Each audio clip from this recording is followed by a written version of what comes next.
Hey, what's up everybody? So, today we're going to talk about the top 4 lies I hear about the truth. Okay?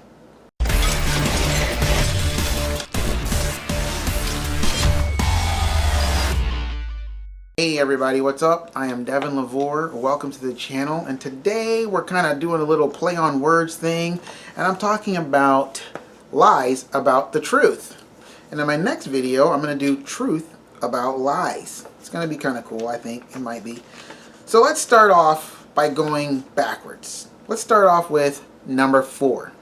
The number 4 thing that I hear about, lies that I hear about the truth, or seeking the truth, or what's going to happen if you find the truth, things like that. The number 4 thing, you really can't know it. Now that's a little bit confusing because a lot of times when I'm having these conversations with people, they're sitting there telling me all these things about the truth, and everything that they're telling me about their opinion and all that, they think it's true. But then when you kind of like cut their arguments to pieces and crush them to powder, then they want to default into, well, I just don't think anybody can know it, you know? And it kind of goes back to that ethnocentric disease of, well, if I don't know it, then you can't know it, then no one can know it. It's not really knowable. It's like, that's not true, man. And it's like, if you're telling me that it can't be known, then that's really a hopeless place to be. And you giving me an opinion even is basically you telling me a bunch of lies or things that you're not even convinced of.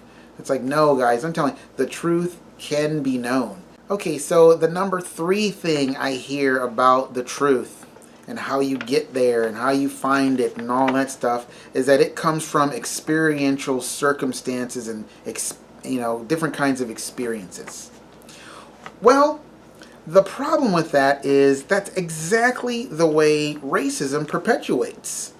Someone has a bad experience with a certain people group, and they automatically think, oh, that's how it is with everybody. Why? Because they've had a very traumatizing experience that has, impacted their heart like a crater, created this crater of experience in themselves, and now they look at this particular people group with this traumatized viewpoint, thinking that the truth is that's how they all are. And then you have media focusing their camera on that people group that's fostering their idea of like, yeah, see, it is true. It is true. These people are all like that. All actors are rich and they don't even care about you. And all they want to do is, have liberal platform time. It's like, that's just not true, So it's like, experience does not dictate what the truth is. Because if that was the case, then everyone would have their own little truth. And of course, a lot of people think that too. But it's like, the truth is one thing. There is one truth, and that's it. It's like, you can't let your personal experience, your culture, and how you were raised tell you what the truth is about Jesus himself, or who is the truth, or about life. There's more to it than just what you've experienced. You can't draw the truth from your experiences. It can help lead you to the truth, but you can't draw it from your experience and think that that's the rock solid truth and there's nothing that's going to change about that. Okay, now the second most frequent thing I hear about the truth is that all roads lead to the same place. Right? I mean, come on, how many times have I heard that? Even in believers and not necessarily even believers, but just church goers. It's like, well, all roads lead to the same place anyway. And I'm like, and you came to church? Like, that's how boring. You know what I mean? If all roads lead to the same place, I'm going to go do something a little more fun than a Sunday morning. You heard me?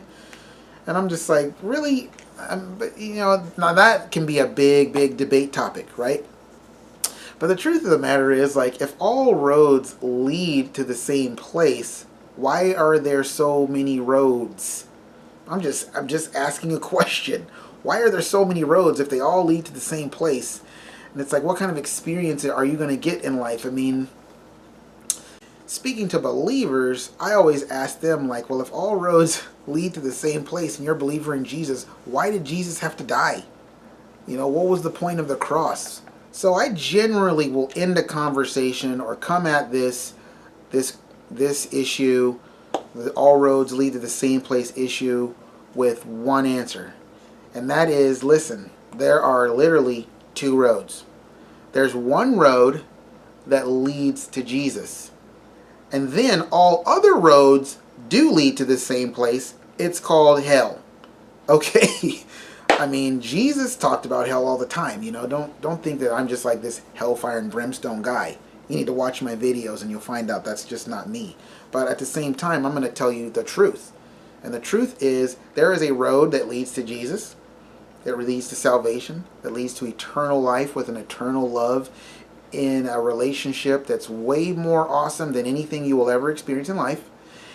And then there's the world's road that has a million roads. And see, that's where that comes from. That comes from the world. The idea that all roads lead to the same place is just not true. But all those roads, the worldly roads, they will lead to the same place. And it's not where you think. Okay, here we are at the number one lie I hear about the truth.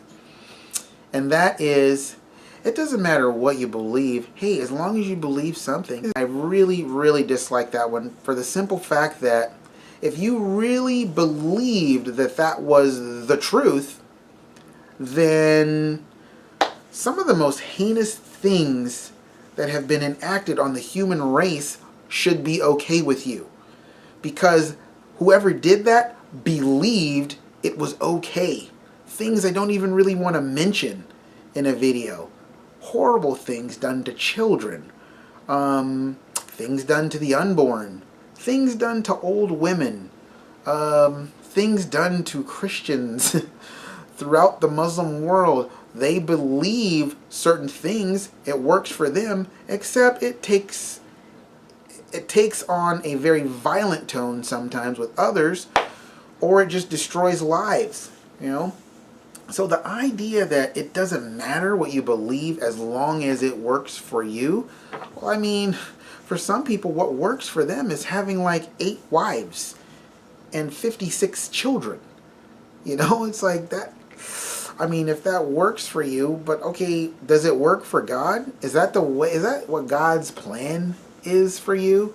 Because the truth of the matter is, you know, when you talk about these conversations with lies and truth versus lies and all that stuff, you're going to have to bring God into the conversation. It's because we leave God out of the conversation that we get confused. And you get church-going believers in Jesus coming through the church doors, sitting beside you, spouting all this weird, dumb stuff, like all these 4 things that I've mentioned.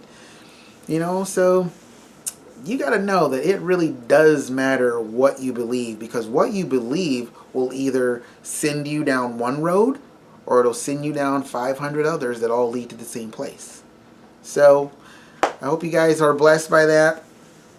I hope it inspires you to seek the truth. That, I feel like that is the reason I was born on this earth, was to inspire people to seek the truth, because the truth is, it is the end of the road and is the beginning of eternity. So, until my next video, love you guys. May you find peace in knowing the truth. See you later.